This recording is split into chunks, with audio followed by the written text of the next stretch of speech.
The division, the divide, the splitting up, it's all happening, right? You know, where one group shall stand up against another, fighting each other.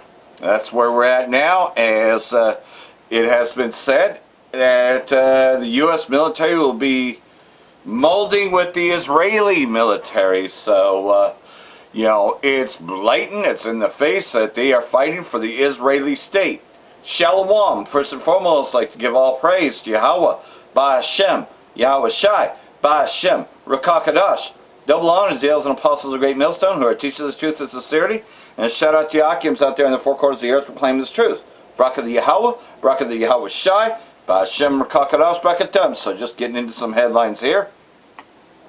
Josh Sigurdson of World Alternative Media here, and is the Israeli army about to merge with the U.S. military? Yep. These are the claims of both the Israeli government and the U.S. government in a plan being pushed forward right now. I want to go into this today because I think it's so incredibly important that one might ask, wasn't it already merged? I mean, just by their own conduct, as Shadow of Ezra posted in this. But now it's even more blatant. From the Prime Minister of Israel. Netanyahu says it was his plan to merge the U.S. and Israeli militaries together as one. 99% of Congress have remained silent. Yep. This is actually being pushed by Benjamin Netanyahu.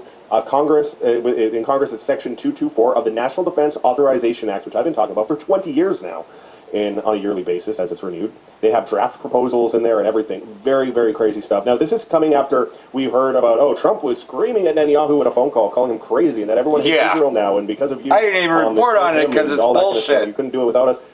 That's the most blatant psyop I think I've ever seen. I mean, it is just... we'll play some clips after of Trump responding to these claims, which he said are true, but there's obviously there's some context to that. There's a caveat to that. And, of course, Netanyahu responding in a seemingly threatening way to that. We'll also talk about Kushner and recent moves made with all that. psyops. Was the Iran, and there's a false flag.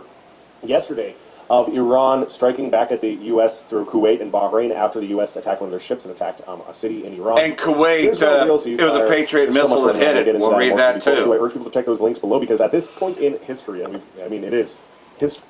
Paralyzed by it, as you probably can tell on places like YouTube and even Rumble and X. But, okay, so this is from the Shadow of Ezra. So the Shadow of Ezra posted this, and yes, it's sourced. Yes, it is real. Yes, it is coming directly from the Prime Minister's office. Netanyahu says it was his plan to merge the U.S. and Israeli militaries together as one. 99% of Congress has remained silent. It says, Dear Congressman Stutzman, I was glad to receive your proposed congressional resolution endorsing my plan, it's highlighted there, this is from June 1st, 2026, to shift the framework for U.S.-Israel defense cooperation from aid to partnership.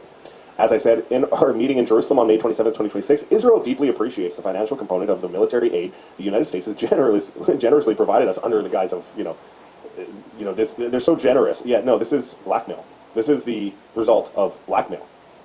But it says, over the years, the time has now arrived for us to move from aid recipient to partner. Oh, yeah, okay, are you telling us that? He says, I am heartened by your enthusiastic support for our plan to develop a new memorandum of understanding with the United States government that will draw down U.S. financial military assistance. The least of the flock shall draw them out. Replace it with what you refer to as a new framework of joint defense cooperation, co-development, make their habitations desolate with them. In areas including advanced missile defense, artificial intelligence, unmanned systems, cybersecurity, and next-generation military platforms. I also appreciate your commitment to fighting the scourge of anti-Semitism in the United States and around the world. Oh, God, hate speech, yeah. Yeah, the left spoke out about one form of BS hate speech, and then the right is now pushing this other side of BS hate speech so that we can all be censored and thrown into the digital gulag. Now, this is an absolutely crazy proposal now. How is it being wired through? Well, it's through the National Defense Authorization Act, the NDAA. As the General reports, Benjamin Netanyahu has personally thanked the United States Congress for Section 224 of the NDAA, which would merge the United States and Israeli militaries. As I wrote on X at World Alt Media. If you haven't followed us there, please do. Even though we're totally shadow banned, we need the most support that we can get over there. But I wrote, as someone that has been speaking out against each year's National Defense Authorization Act for 20 years, I always said eventually this would be merged with foreign nations, and the war itself would be on you, not a nation state. The war is on humanity itself. This is something I think is imperative for people to understand. They already have drafts put into the NDAA. They have food rations. They have all sorts of crazy stuff. The NDAA also allows warrantless arrests and spying and wiretapping. Trump just pushed this further with the extension of FISA 702. So we're already in that stage. Now, it's clear that Israel has already been merged with the U.S. for some time. I mean, that is blatantly evident, and we'll play some clips right away. But, yeah, I mean, they have just thrown elections. They manipulate all the elections. They have nuclear weapons despite being not legally allowed to have them, and they've openly just boasted about this. this. They had people like Jeffrey Epstein, who's just one of many people similar to him. He's just a famous one. I've been talking about him since 2009 now. Going around getting blackmail on people, the rich, the powerful. Epstein himself boasted about being Mossad to his ex-girlfriends. He wore IDF shirts. He helped foster deals between the United States and Israel for missiles. Who does that as just some hedge fund manager, which no one saw on Wall Street, who also just happened to be a member of the Trilateral Commission. The Trilateral Commission, when he was like in his 20s, no one knew who he was, but somehow he's a member of the Trilateral Commission and the Rockefeller Foundation. This is just so overwhelmingly blatant. Yep, that's now, what we said, right? I'm going to be playing some clips right away that I want people to be able to consider. But we heard this news that Netanyahu and Trump got in this big exchange where Trump shouted at Netanyahu and called him crazy. It says Mark Levinson confirmed shit show. That's why I didn't even report on it. Axios reported Trump exploded at Netanyahu in an expletive-laden call over Lebanon, telling him, "You're fucking crazy. You'd be in prison if it weren't for me. I'm saving your ass. Everybody hates you now. Everybody hates Israel because of this." Levin, a close ally of both men, responded by not by calling it false, but by demanding an FBI investigation into who leaked it. The Iranian regime will benefit from that leak, viewing us as weak and desperate for a deal, he says. When your defense is this private call should never have leaked instead of this call never happened, you've confirmed the call happened. Levin all but verified the most explosive account of the Trump-Netanyahu relationship to ever go public. This is the Netanyahu test resolving in real time. For 95 days, the question was whether Trump controls Netanyahu or the other way around. The answer, according to the U.S. officials briefed on the call, Trump steamrolled him. Such blatant bullshit. Yep. But the line that will echo is, "You'd be in prison if it weren't for me." No, this, as I said, such a blatant example of a psyop. I know a psyop when I see one. I've been studying psyops for 20 years. I know exactly the root of psyops, and this is one of them. Because, and I'll show you an example of this right away.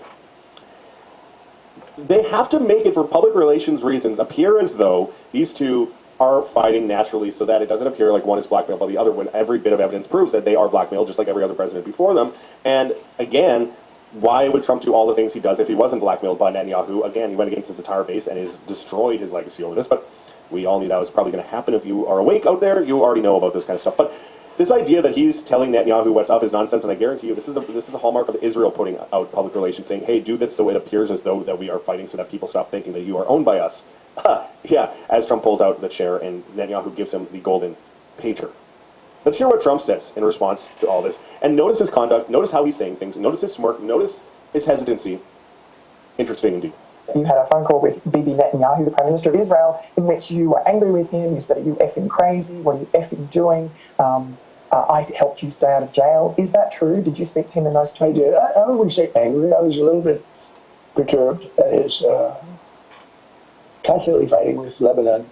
You know, at some point I said, "Bibi, we got to stop this. We got to stop it." But I have a very good relationship. We've done well together. He always says, we could never have done it, but everybody knows that we could have never done it without the United States. But I've worked very well together. I like Bibi a lot, and I've worked very well with him. We had I'm a wartime president. He's a wartime prime minister. So it is a war. I thought you said that it wasn't a war. Important part of the world, and I think we've done very well. We've got along very well together. So we have Trump here saying that, but we still get along really well and all is good. We've heard this before when it was claimed that Trump and Netanyahu had fallen out, and that then that followed by Israel saying that they are telling the United States to do more strikes on Iran, which they have since, by the way. And despite this false ceasefire, which isn't going to go away, I mean, the war isn't going to go away overnight when the 7-country agenda has been in play since the 90s. Trump isn't going to change that. He's the president. He's not actually in charge. That should be blatantly obvious to everyone that has been paying attention to politics for the last couple of decades. But here we are. We still have to battle the cults on both sides of the political paradigm. And like everything else, yeah, it's Israeli state first. And this guy here goes into it even longer in detail. I won't play all 4 hours of this, but we'll play some of it highlights, right? Through this. I, luckily enough, did not have anybody in the hospital during that time, but I covered all of this. I broke this down, day to day, and so I'm very concerned about the real things we know are happening in the system, even more so today in some cases than in the midst of COVID-19. So the point was that I decided today I'm not going to get into all of it because it'll probably take me an hour. But if somebody wants to reach out, have me on the show, and I'm sure these things will come up as I talk about more medical things. Install a U.S.-Israeli supremacist government with special economic zones, charter cities, as models of corporate political extraction. Now think of this, we're talking about the infiltration of the Israeli government inside the United States. Honduras sued for $11 million. We talked about all of this, by the way, under the ISDS corporate justice system. This was embedded within the zone contract. And this is the ZD, the special economic zone discussion where what was it? I'm trying to think specifically the Almost Capital funding arm, but Mark Andreessen, Peter Thiel connected groups. And they're not the only ones, but they're the ones that everybody's aware of, and it's important because it makes a larger connection. But that doesn't mean they're the only ones involved. But their involvement with this program is what, and citing back to the illegal Honduras regime change, not the last one, but the one before that, both of which were the U.S. government was responsible for, that they ultimately manipulated that process to be able to get this special economic zone. So it's based on an illegal imperialist regime change. You know, you can't call it libertarian when how you got there was based on state violence. At the end of the day, they manipulated the courts, they manipulated everything. Now, I'm jumping through this quickly, but at the end of the day, you guys should read through all of these. Actually, I'll just do this one, which has links to the larger Prospera-specific conversation.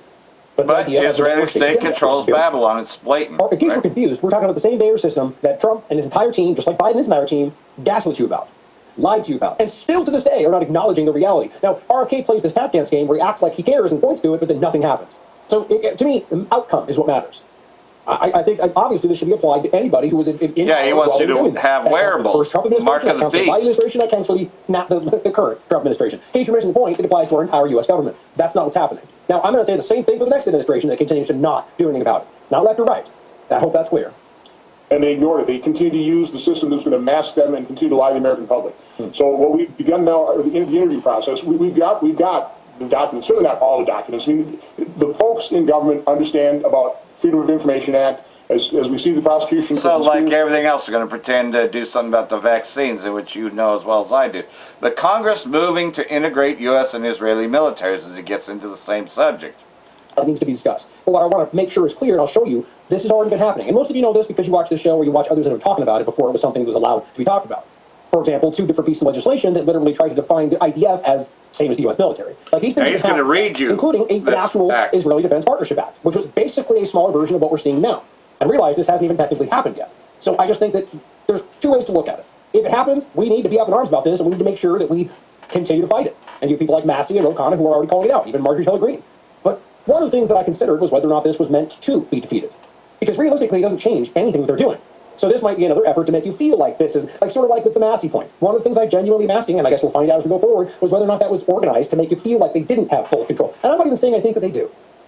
We have to be objective. We don't know. Maybe they did and they don't anymore. Maybe they never did. I mean, we need to always be objective about it. But that means considering the fringe points too, doesn't it? So my point here, and Massey was just wondering whether this is part of some kind of coordinated thing to make you go, oh, see, they really don't. And these guys are all crazy. Well, I don't think that's the case, whether or not it's all encompassing. And at this point, if this sort of just fails, the very people out there that want to act like you're crazy are going to go, see, it didn't happen. So there you go. Even though, like I'm going to show you, this is not inconsequential, but even if it doesn't happen, it doesn't change what we're currently watching. And you'll see what I mean when it comes to the coordination that already exists. But this is an important and large step. This was May 29th. At a time when the American public is expressing unprecedented levels of distrust in the Israeli government, Congress, which again, my point, that's insane to do it right then, Congress just proposed tying the U.S. to the Israeli military more than ever before, which is why I appreciate the way they wrote this, because that's important to add. Most others aren't making that case. That it's just like this is the effort to do it. I argue it's been done already. Buried in the House version of the 2027 National Defense Authorization Act, released on Tuesday, is Section 224, and plenty of other things, by the way, that we might get into in the future, entitled United States-Israel Defense Technology Cooperation Initiative.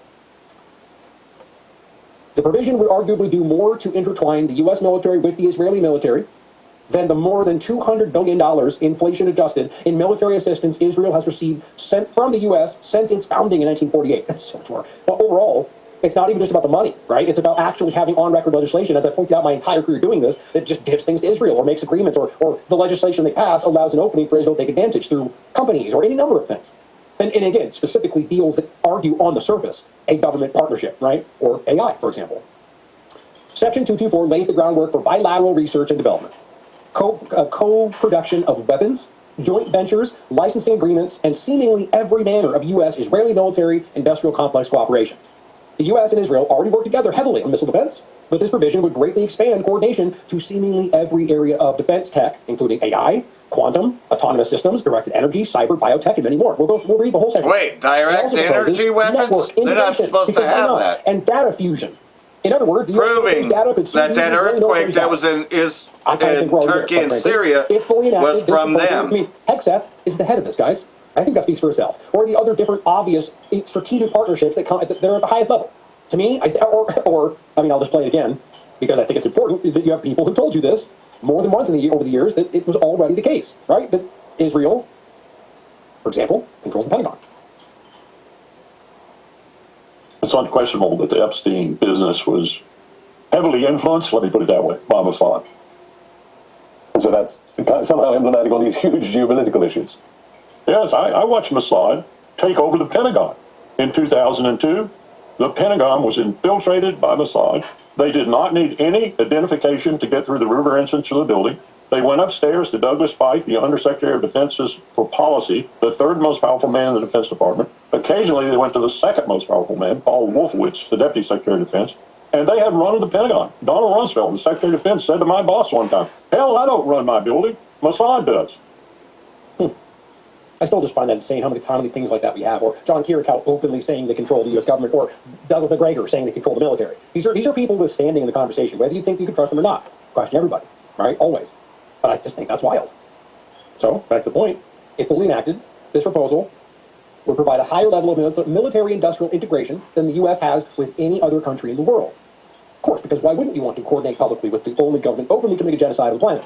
To be sure, the U.S. has worked closely with the NATO partners on co-production and shared supply chains, most notably via the Defense Production Action Plan. And as the number one arms dealer in the world, which is important to understand, the U.S. provides weapons to militaries across the globe. And I've cited these reports many times over the years. There's groups that literally catalog who sells weapons to the worst people in the world. The U.S. government is at the top of that list. These things are basically understood by most people with an education today. I shouldn't even say that are just, I take it back entirely. People who are intelligent, very different than getting an education, because you can simply look and understand that they're selling to the people that they claim they're fighting half the time, or not even getting into the reality of Al-Qaeda and ISIS and the verifiable reality of how they've worked with, created, fund, armed these groups. But my point is that you can look at, Saudi Arabia or the different countries in the world that are considered despotic, or, they're unstable. And the U.S. government will happily sell them weapons. Israel, for example, is one of the obvious examples. But what's crazy is that you already have this reality as the number one arms dealer, and yet they call everyone terrorist. But it says the U.S. provides weapons to militaries across the globe. But that is mostly a one-way street, with the U.S. providing weapons to foreign buyers who only occasionally make parts for those weapons themselves, as in the case of the F-35's global supply chain. However, now you're going to have Israel creating more and more things that are taking part in our day-to-day lives, in our munitions, in our electronics. I'm sure you already recognize why that's concerning. Section 224 would be a different beast entirely. It would fuse the U.S. and Israeli defense sectors in multiple areas vital to the battlefields of the future, which, by the way, are now coming to your home, like autonomous systems and cyber. It would also bring extraordinary Israeli influence to the U.S. beyond what it already has through the Israeli lobby and its robust network of social media influencers. It would give the Israeli government the opportunity to greatly expand one of the most powerful levers of influence in U.S. politics: jobs in the United States, by expanding or starting new co-production facilities, like it already has, by the way, in Mississippi, Arkansas. The Israeli government could boast of providing jobs on U.S. soil, thereby securing allies among members of Congress who represent the districts where those jobs lie. So in case you missed that, the reality of the Israeli government having co-production facilities inside the United States. Would you be okay if China had co-production military facilities inside Mississippi and Arkansas? Probably not. Shouldn't matter which one we're talking about. The result could well be a U.S. political system, even more susceptible to the whims of an Israeli government that seemingly has no qualms about drawing the U.S. into military conflicts in the Middle East. This unprecedented level of U.S.-Israeli military integration stands in stark contrast to the traditional aid model of defense cooperation, in which Israel already stood out as the top recipient of U.S. military assistance. Sure, and which is the case, which is a very friendly way to write that. U.S. assistance, as laid out in a recent Quincy Institute brief authored by Stephen Simon, this shift, and this is super important, from an aid model to a military integration model has troubling implications. To the article from the Quincy Institute, namely, the implications are that the shift will strip away the political and diplomatic oversight mechanisms that make the relationship publicly accountable, which, by the way, already is not. What he means by making it publicly accountable, which it means that you can simply choose to look into it and find out they're breaking the law. The problem is the mechanisms that choose to do that don't have any teeth anymore. Like Congress on the executive branch or the UN, the global dynamic. The point is they're already supposed to be publicly accountable. Nobody chooses to hold them accountable. Exactly. We're moving away from even being. We already seen this manipulation. Moving it from a visible annual aid vote in Congress, which they already blindly do anyway, into the opaque machinery of defense acquisition, where oversight is limited and political accountability is minimal, non-existent.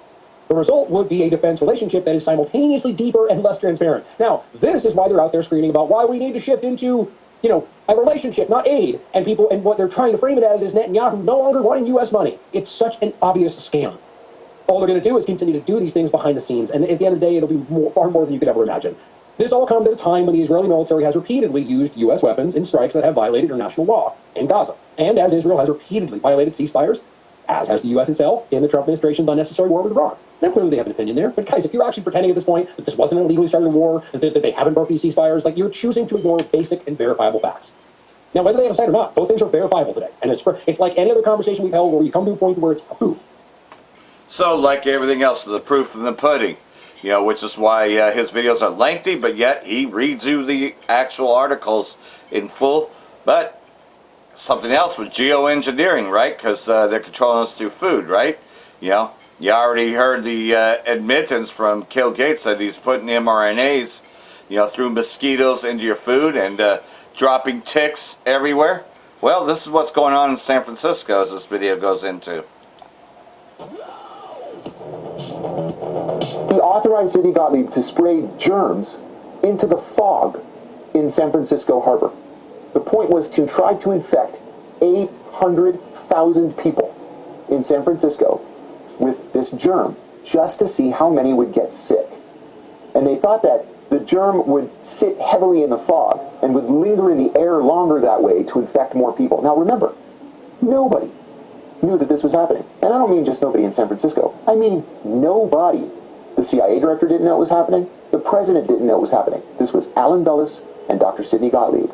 So what happened? They spray this poison into the air, and 11 people got identical urinary tract infections within the next 3 days. Now, we know that these were specific to the germ because these urinary tract infections included bleeding, but with blood that had crystals in it. Doctors were so taken aback by the fact that this wasn't just a urinary tract infection, but these people were discharging crystals from their bodies, that they actually got together in doctors' groups and talked about it. That what in the world is this? Is this some kind of a new disease? And then like magic, it just went away. And it went away because it was just a CIA experiment. In 1951, notice it was 11 years ago. The director of the CIA, just like he planned to. Yep, and there's many more tests that he still has. So, Alex Jones has come out blatantly and says if Trump doesn't come out against the Section 2024 of the 2027 NDAA, then he must be impeached. Well, this is quite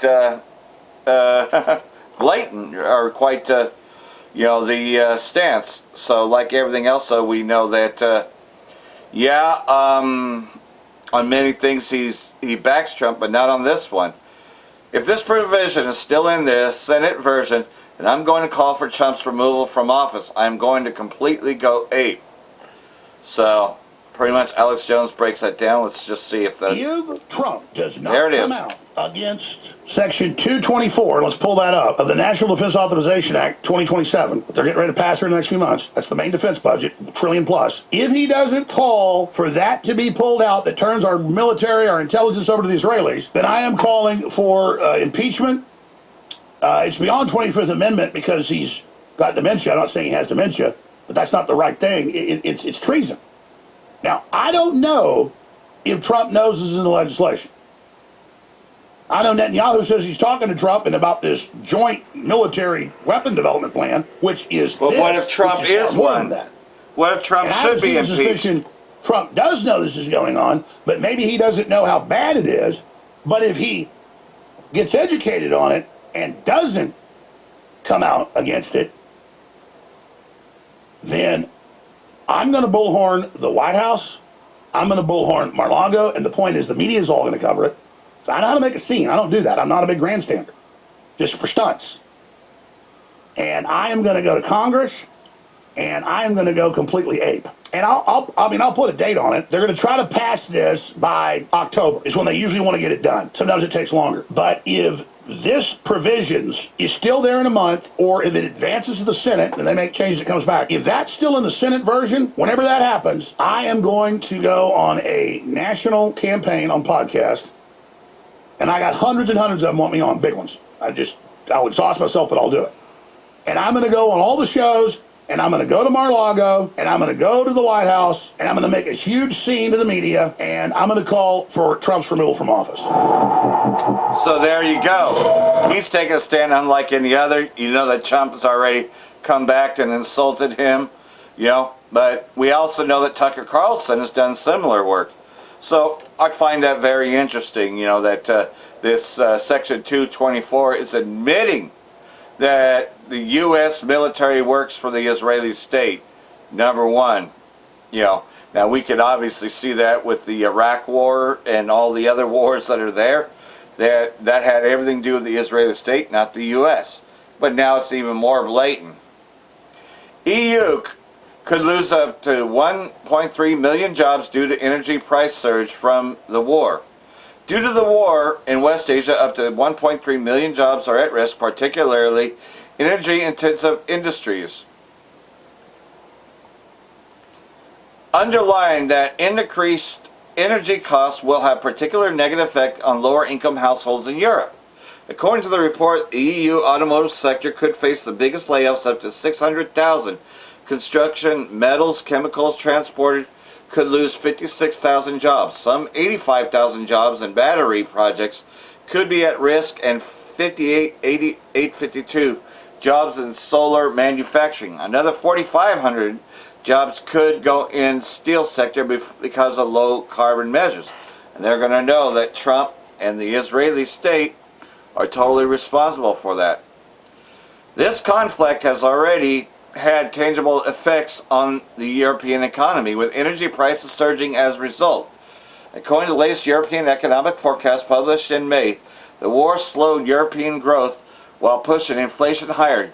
Yesterday we learned that Euro area inflation topped 3% from the first time since 2023. So, like everything else, though, they're already in inflation, they're going into hyperinflation is what that means. And it's all a result of this illegal war that everybody knows about. But here it is. Here's the article. U.S. Congress introduces bill that changed U.S.-Israeli relationship based on King Bibi's plan.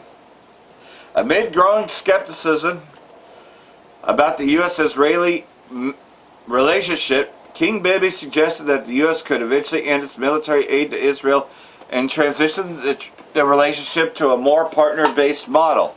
Now you're starting to see what that is, you know. Under the current U.S.-Israeli MOU, Israeli state receives at least $3.8 billion in military aid, as if that wasn't a lot.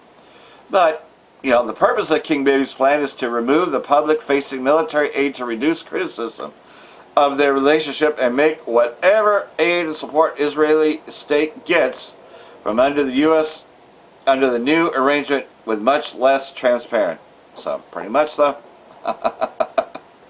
All there, and there are those opposing it, so this is very interesting. But this just passed as well. U.S. House votes to limit Trump's Iran war powers. This is a shit show, but just that it's there. U.S. House of Representatives passed resolution aimed at making it impossible for President Trump to take further military action against Iran without the approval of Congress. So, like everything else, though, Trump administration did not consult with lawmakers when it came to Operation Epstein Fury and attacked Iran together with Israeli state in February. Under the War Powers Act resolution of 1973, the president is required to withdraw American terrorists from a war after 2 months if it has not been approved by Congress. So, yeah, he did that. The 60-day ceasefire passed on the 1st of May. But Hegseth, the fucking douche, argued that the announcement of a ceasefire with Tehran in early April had reset the clock. So, yeah, they just, reset the clock. They're going to continue to go to war under the guise of a so-called ceasefire anyway. Because, again, Iran has made this statement on many times, so they're reiterating. Iran does not seek war, but prepared to continue defending itself when necessary. This is coming from their foreign minister. We have never sought war. We want peace, but an honorable peace, the top diplomat said during an interview on Wednesday. However, he added, we are prepared to continue the war either in terms of military capability, national cohesion, or the determination to confront aggression. So, like everything else, though, they're still confronting every aggression in retaliatory strikes. And here's another thing, though, is that, again, there was a false flag, and I'm going to read that in just a second here, but, Trump, of course, doing what he does best, downplaying. They were slightly provoked. Trump downplays Iran's retaliation strikes against U.S. bases in Kuwait and Bahrain. There's a reason for everything, and we hit them pretty hard last night, the president told reporters in the Oval Office. Some people say they were slightly provoked because we took a strong action for a different reason. Iran launched missile and drone attacks after the U.S. bombed commercial ship. During the attack against Kuwait, passenger terminal at Kuwait's international airport was hit, which you're going to find out that was a Patriot missile. It was struck by an errant U.S. Patriot missile interceptor. Kuwait's aviation authority later released a video of the strike, appeared to show a drone striking the terminal. So like everything else, though, they are trying to say that Iran attacked, but pretty much though. Again, Iran disputes the U.S. Patriot missile, not an Iranian strike, destroyed Kuwait's airport terminal. So there's a little dispute there on the retaliatory strike, at least this particular part of it. IRG spokesman on Wednesday claimed that U.S. Patriot missile was responsible for the destruction of the passenger terminal building at Kuwait International Airport. He said the findings showed the destruction of the terminal was caused by a malfunction in the U.S. Patriot air defense systems, which failed to intercept Iranian missiles. That's why they try to say that no, it was a drone, because this is embarrassing for them. Very embarrassing that, just like the Iron Dome has been humiliated, they don't want to admit that their so-called Patriot missile system is a complete, utter disgrace. Humiliated enemy shifting to hybrid war after military defeat. And this is coming from the new Ayatollah. Leader of the Islamic Republic, Ayatollah Saeed Khamenei, says Iran's adversaries have turned to hybrid warfare tactics after suffering humiliating defeat in the face of the country's armed forces, urging national security and vigilance to neutralize enemy plots. He made the remarks in a message on Thursday on the occasion of the 37th passing anniversary of the late founder of the Islamic Republic of Iran, Imam Khomeini, which is their first Ayatollah. The leader said the evil enemy has experienced defeat and a profound humiliation in its confrontation with the country's armed forces and now seeks to compensate through a hybrid war strategy. The malicious enemy has been defeated in its confrontation with brave sons in the armed forces, and having experienced a profound, meaningful humiliation both on the battlefield and in the public area, has concentrated its efforts on two objectives in the framework of hybrid warfare. So we can actually play some. We have a new opportunity to introduce and to materialize practically the school of thought of Imam Khomeini and Imam Khamenei.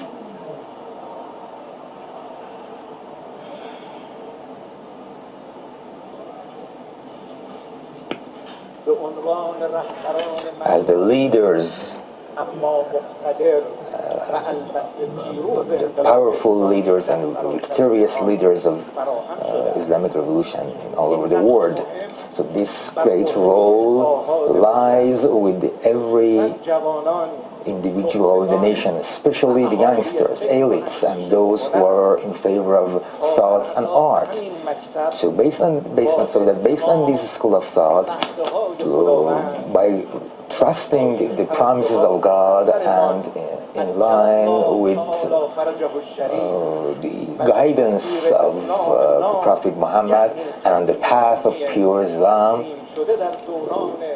which was shaped over the past 250 years of the great Imams, so we can shape the great future of Iran. We ask Almighty God, we request Almighty God that help the nation that is sent on a mission and to make it reach the climax of victories, and to see that the spirits and the souls of the leaders of the Islamic revolution, especially the martyrs of the sacred defense and the second and the first imposed wars, and to make them be close to the great souls of the Imams and Prophet Muhammad,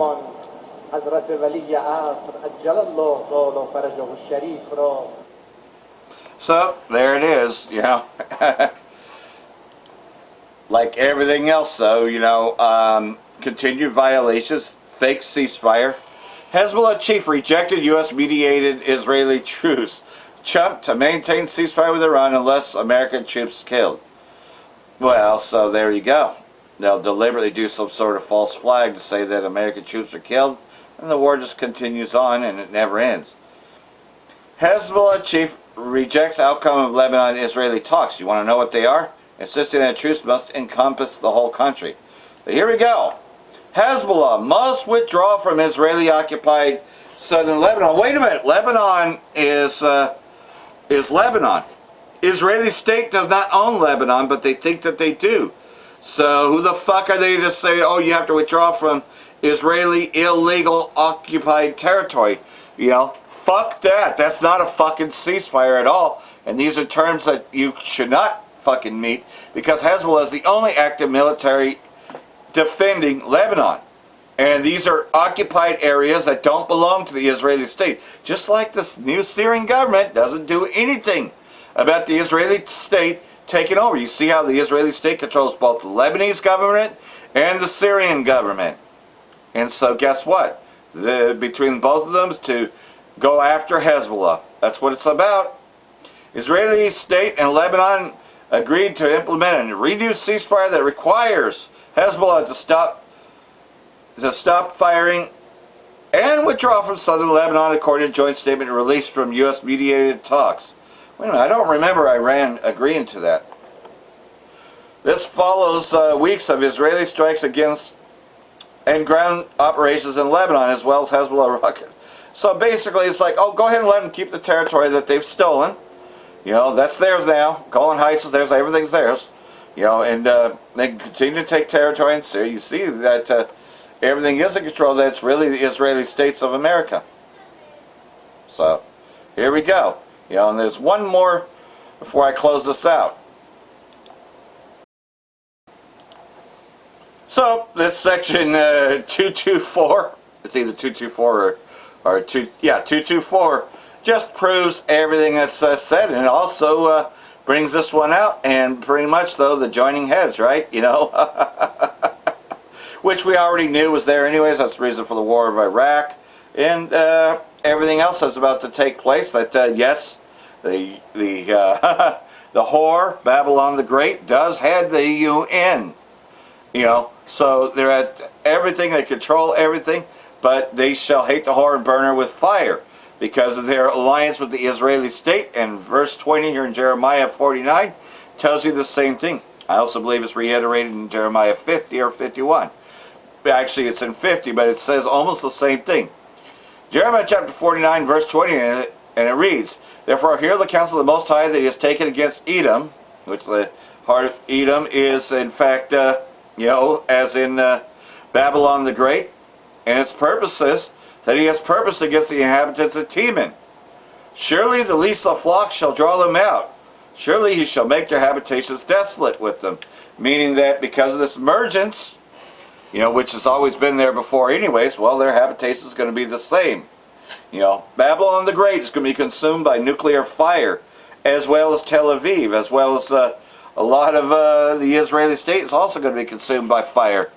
But the only difference is that, you know, Babylon the Great will be uninhabitable, to where pretty much the Israeli state will, in fact, become the new Jerusalem out of heaven when the smoke clears from the nuclear destruction that's coming. So hopefully all this has been edifying. Got one more here before we close this out. For that I want to say Bracha the Yahweh, Bracha the Yahweh Shai, Ba Hashem Rakakadosh, Wa Abba Babal.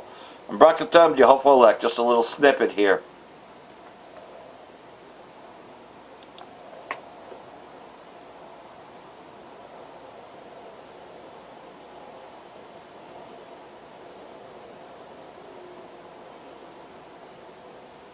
So for all the racists on here who love to talk about black and brown predators or the dangers of undocumented folks, can you please explain why nearly 80% of the people who produce, distribute, or possess child SA material are white men, and almost all of them are U.S. citizens? And by the way, you can check that data for yourself. So you see this? This is the U.S. Sentencing Commission's is a nifty little tool that lets you look up stats on any federal crime category overall, and then you can break it down by race. And then you can calculate the percentage of that crime done by each racial group for every year, going all the way back to 2015. Or you can do it for a range of years. So I did that for child essay material prosecutions from 2015 all the way through 2025. And it turns out that 78% of those prosecutions were of white men, almost 8 out of 10, while only 6% were of black men. You know that group that y'all racists say is the most dangerous and awful group out there? So what the hell is it about white men that explains this? I mean, after all, for other crimes, everybody's got a theory to explain it, right? For typical street-level violent or property crimes, both the left and the right have theories. We on the left say socioeconomic factors can explain them. The right says it's culture, maybe even biology. But my point is, everybody has a theory. And yet, when it's white dudes that predominate disproportionately in some category of misdeeds, like child essay material or child sexual exploitation, also about 71% of those are white folks, according to a DOJ report released in January of this year, or spree killing or mass school shooting, suddenly nobody has an analysis at all. Apparently, we just treat that shit like some inexplicable individual pathology, or we write it off to mental illness or video games or some shit. We never blame it on white culture. We never blame it on whiteness. We never blame it on white DNA. We never ask what's wrong with the white family. We do that about the black family all the time. We say, where are the black dads? We never ask where the white dads are. What's wrong with white fathers? Well, apparently some of them, some of the white dads and some of the white uncles are online looking at the child essay material. That's the problem. If we were actually a country that cared about actual predators, particularly the ones who threaten children, if we were actually worried about danger, we'd be asking this question about why white people and white men in particular are so predominant in this category of dangerous criminal offending. But we're not that country. We just want to racialize danger and crime. We don't actually want to protect people from harm. And I had said for years, I was like, you want to know all the predators that are in these files? Go to the World Economic Forum in Davos, Switzerland. They bring in 3,000 trafficking victims a year, and it's a giant party. And this is why, like, you know, Prince Andrew was there, and all of these people. And I was like this, if you want to see what's going on, these are the parties. These are the secondary things. And you saw all this in the files, or you were also these are all part of the file.